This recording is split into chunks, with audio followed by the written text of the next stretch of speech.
Direction पढ़े जा रहे पढ़े जा रहे पढ़े जा रहे। कितना पढ़ते हो भैया? भैया सर हम तो 28 घंटे पढ़ते हैं। 28 घंटे? कभी कभी तो लोग वो जो सांप सीढ़ी का गेम होता है, 99 पे पहुंचे, सांप ने काट लिया, 9 पे आ गए, मेंस दिया, इंटरव्यू दिया, फिर आगे प्रीलिम्स पे। रुको, सोचो, ये दिमाग सोचने के लिए मिला है। नहीं इतना सीरियस होने की जरूरत थोड़ी, हम सोच ही नहीं पा रहे यार। नहीं सोच रहे हो, सोच तो रहे हो, लेकिन चाबी नहीं खोनी चाहिए।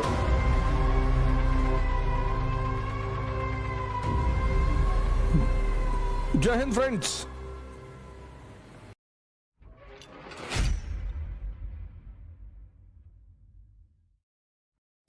बोले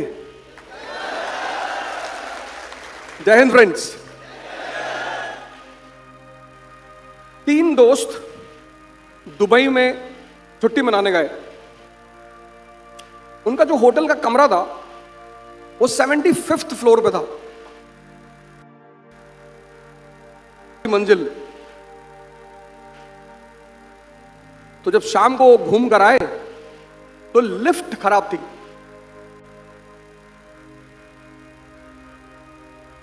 तो तीनों ने डिसाइड किया कि यार 2 घंटे लगेंगे लिफ्ट बनने में, तो हम सीढ़ियों से चलेंगे। तो बोले यार 75 मंजिल, हाँ बोले कोशिश करेंगे। तो एक ने क्या किया, चुटकुला सुनाना शुरू किया। अब चुटकुला आदमी सुनेगा तो हंसेगा, हंसेगा तो एनर्जी पैदा होगी। चुटकुला सुनते सुनते वो 25 मंजिल तक पहुंच गए। चुटकुला सुनते सुनते, यानी जितना भी सर है, लंबा सफर है।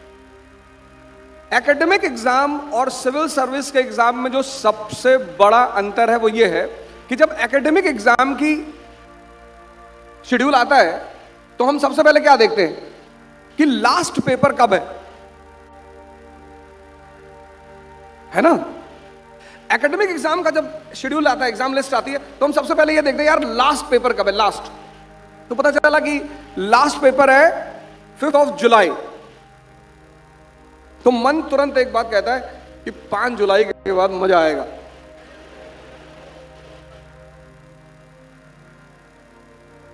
रिलैक्समेंट मिलती है ना कि यार 5 जुलाई, आज तारीख कितनी, 19 जुलाई, 19 जून, 10 14 दिन।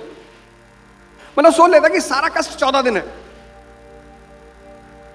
बस 5 जुलाई का वेट करता रहता कि 5 जुलाई आ जाए, 5 जुलाई के बाद मजा आएगा। मजा उसे कभी नहीं आएगा, लेकिन उसके मन में एक साइकोलॉजी बन जाती है कि यार 5 जुलाई के बाद एग्जाम खत्म। लेकिन यूपीएससी, सिविल सर्विस, इसकी लास्ट डेट की एग्जाम नहीं पता। कभी कभी तो लोग वो जो सांप सीढ़ी का गेम होता है, 99 पे पहुंचे, सांप ने काट लिया, 9 पे आ गए, मेंस दिया, इंटरव्यू दिया, फिर आगे प्रीलिम्स पे। तो पहली चीज इस गेम में यह करनी है कि यार खुश रहना है। 25 मंजिल चढ़ गए चुटकुला सुनते सुनते।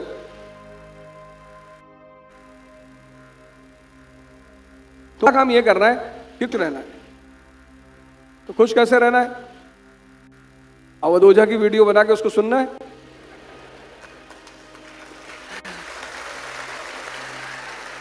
नहीं नहीं, आप अपनी तरह से खुश रहिए। मैंने कहा मेन चीज है खुश रहना। जो उन्होंने कहा डिमांड,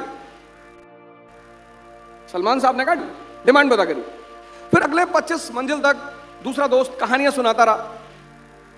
50 मंजिल चले गए। कहानियां किसकी? अंबेडकर की, गांधी की। ये आपको सुनानी है आपस में।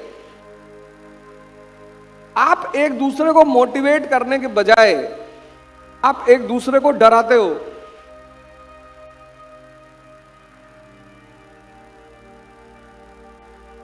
चार दोस्त, 5 दोस्त, 10 दोस्त, सब मिलकर तैयारी करते हो। अगर सब एक दूसरे को मोटिवेट करो, कैसे करोगे? कहानियां सुनाओ। कहानी वो नहीं कि तिवारी जी की लड़की भाग गई, वो सब कहानी नहीं सुनानी। ये उल्टी सीधी कहानियां नहीं सुनानी है। तुम उल्टी सीधी कहानियां सुनाते हो।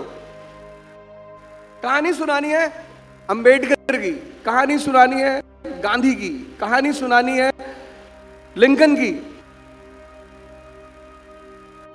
एक दूसरे को मोटिवेट करो यार। कौन? कोई बाहर से आएगा? खुश रहो, मोटिवेट करो। तीसरे आदमी ने क्या कहा कि बस आ गए, ये 61 65 आ गए, बस आ गए यार, 4 मंजिल और, बस आ गए, 2 मंजिल और, आखिरी। जब हमें किसी को अपने साथ लंबी दूरी वॉक करानी होती है तो हम ऐसा ही तो करते हैं कि कितने दूर चलना है, अरे वो सामने खंबे को बगल में जाना, अगला पहुंच गया सामने खंबे तक, हमने उसे बाद में उलझा रखा, 2-4 खंबे क्रॉस होते चले गए, फिर उसे याद आया कि तुम तो कह रहे थे पीछे वाले खंबे के पीछे आगे।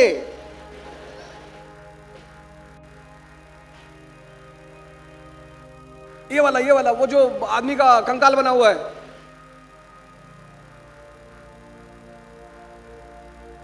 हंसते रहो, एक दूसरे को मोटिवेट करते रहो, और बस आ गया। और तीनों पहुंच गए 75वीं मंजिल पर। लेकिन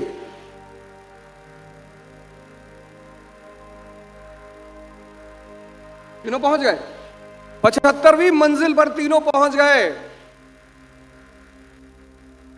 पर कमरे की चाबी कार में भूल गए।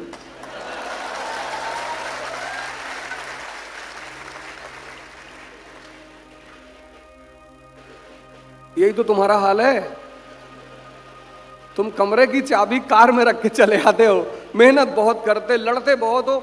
मैं तो पूरे भारत में सेमिनार करता हूं, मैंने यूपी, कानपुर, इलाहाबाद, लखनऊ, यहां के लड़कों जितना मेहनत करने वाले लड़के नहीं देखे।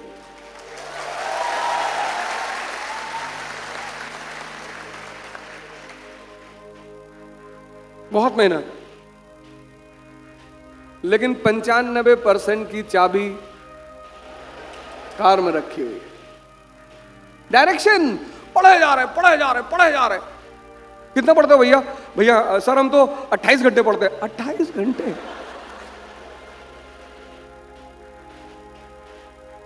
पढ़े जा रहे। सर हमको आईएएस बनना है। हाँ तेरे मत्थे पे लिख दूं आईएएस, जा।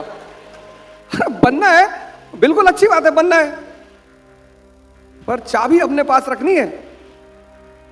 चाबी क्या है? Conceptual clarity. Conceptual clarity. Demand क्या कहती है? चाबी क्या है?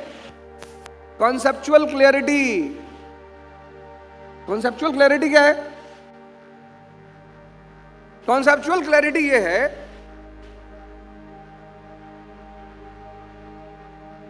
कि जो भी तुम पढ़ते हो वो तुम समझा सकते हो, बता सकते हो, पढ़ा सकते हो, तुम समझते हो। पढ़ना ही नहीं है, सिर्फ समझना। क्योंकि तुम जीवन में, अभी आईपीएस ऑफिसर हैं, कौन सी इनको हिस्ट्री इस वक्त काम आ रही है, ज्योग्राफी काम आ रही है? इनकी जो कॉन्सेप्चुअल क्लैरिटी है, इनकी जो समझने की क्षमता है। अब ये क्या है समझने की क्षमता? लोग कहते हैं ना हमारा लड़का बड़ा समझदार है। एक वकील साहब के घर में शाम को 8 लोग आ गए। 8 लोग आ गए। तो ये हुआ कि भाई अब यहीं रुकेंगे। तो उन्होंने अपनी वाइफ से कहा चाय बनाओ। श्रीमती जी चली गई चाय बनाने। चाय बनाने गई तो उनको पता चला कि चीनी नहीं है। वकील साहब को बुलाया उन्होंने, कहा यार चीनी नहीं है। अब वकील पढ़ा हुआ आदमी है ना, आईपीएस पढ़ा हुआ आदमी है, समझदार आदमी है, डॉक्टर पढ़ा हुआ है, समझदार है। उसने कहा चीनी नहीं है, पर नहीं फीकी बना दे। मैडम फीकी चाय रही 8 लोगों के सामने। उसने कहा इसमें से जिसकी चाय फीकी निकलेगी, हम सब कल का डिनर उसके घर करेंगे।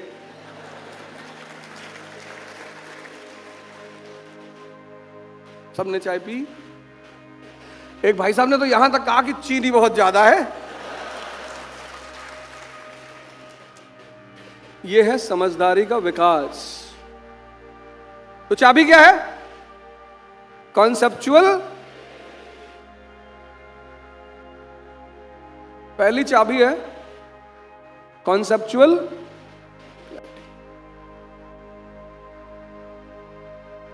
ये सब लिख लो, वीडियो तो बाद में मिल जाएगी तुमको। चाबी नहीं खोनी चाहिए। वो 75 मंजिल पे पहुंच के चाबी नहीं लाए। चाबी नहीं खोनी चाहिए। और पहली चाबी है कॉन्सेप्चुअल क्लैरिटी। दूसरी कॉमन सेंस।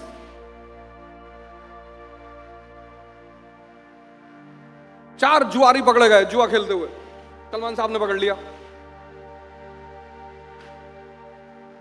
जज के सामने ले गए।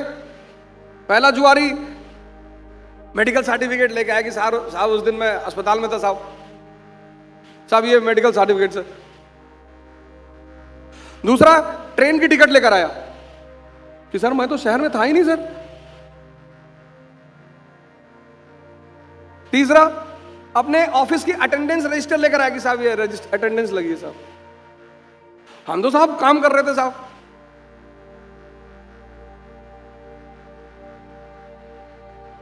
और अदालत को क्या चाहिए? सबूत। तीन ने सबूत दे दिए। पहले ने मेडिकल सर्टिफिकेट दे दिया, दूसरे ने ट्रेन का टिकट दे दिया, तीसरे ने अपने ऑफिस का अटेंडेंस रजिस्टर दे दिया। जज ने चौथे की तरफ देखा, उसने कहा माई बाप अकेले कौन जुआ खेलता है?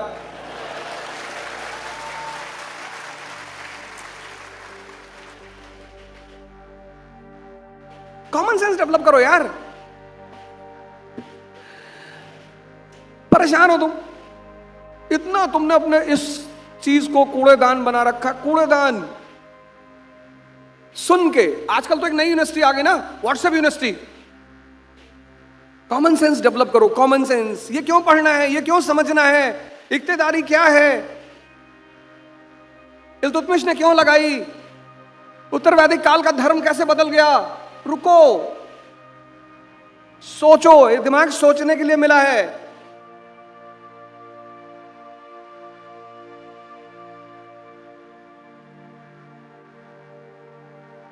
नहीं, इतना सीरियस होने की जरूरत थोड़ी है, हम सोच ही नहीं पा रहे यार।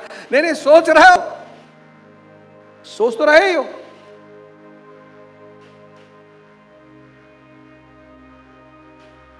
दो चाबी क्लियर हो गई ना। तीसरी, एक आदमी डाइवोर्स लेने गया अपनी शादी के 5 साल बाद। तीसरी चाबी, उसने जज से कहा साहब मुझे डिवोर्स चाहिए। बोले क्यों? बोले ये मेरी बीवी जो है ना, ये मुझे बर्तन फेंक के मारती है। तो बोले कब से मार रही है? बोले साहब 5 साल से मार रही है। तो बोले अब डाइवोर्स लेने आओ? बोले अब इसका निशाना लगता है। तो तीसरी चाबी क्या है? प्रैक्टिस।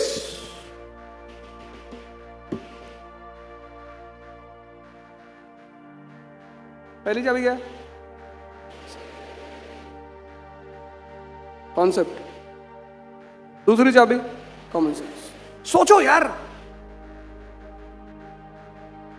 प्रैक्टिस।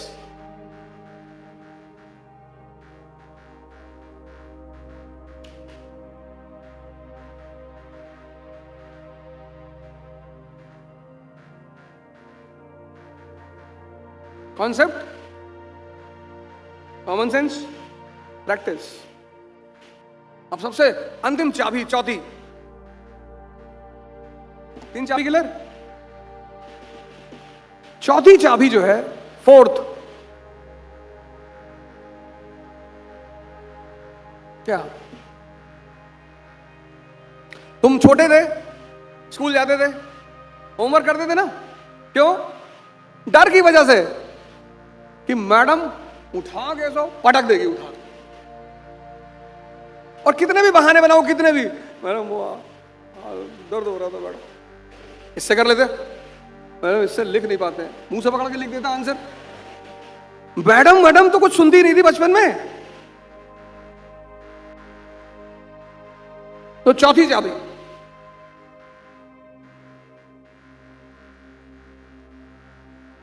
चौथी चाबी है दंड, पनिशमेंट। खुद को, अगर तुम्हें कोई दूसरा पनिशमेंट देता है तो तुम जिंदगी भर मजबूर रहोगे। खुद को जिंदगी में खुद को डिसिप्लिन करने का सबसे प्यारा तरीका है खुद को पनिशमेंट देना। एक 80 साल के बुढ़ा बुढ़िया, हेल्दी, स्वस्थ, जॉगिंग करते हुए, एक नौजवान उनको डेली देखता था कि ये 80 साल के बुढ़ा बुढ़िया ये डेली 10 किलोमीटर दौड़ते हैं। एक दिन उससे बर्दाश्त नहीं हुआ, उसने जाके पूछा कि दादा इतने हेल्दी हो 80 साल पे दोनों, कैसे? बोले बेटा जब हमारी शादी हुई तो हमने ये डिसाइड किया कि जब भी झगड़ा होगा और जिसकी भी गलती होगी वो 5 किलोमीटर वॉक करेगा। बोले ज्यादातर गलती मेरी ही होती थी, तो मैं 5 किलोमीटर वॉक करने चला जाता था। अच्छा बोले आप तो चले जाते थे, ये दादी बोले ये देखने आती थी कि मैं जाता हूं कि नहीं।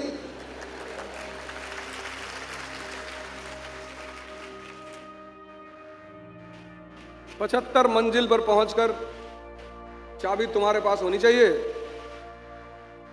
नहीं, कौन सी चाबी? Conceptual clarity, common sense, practice और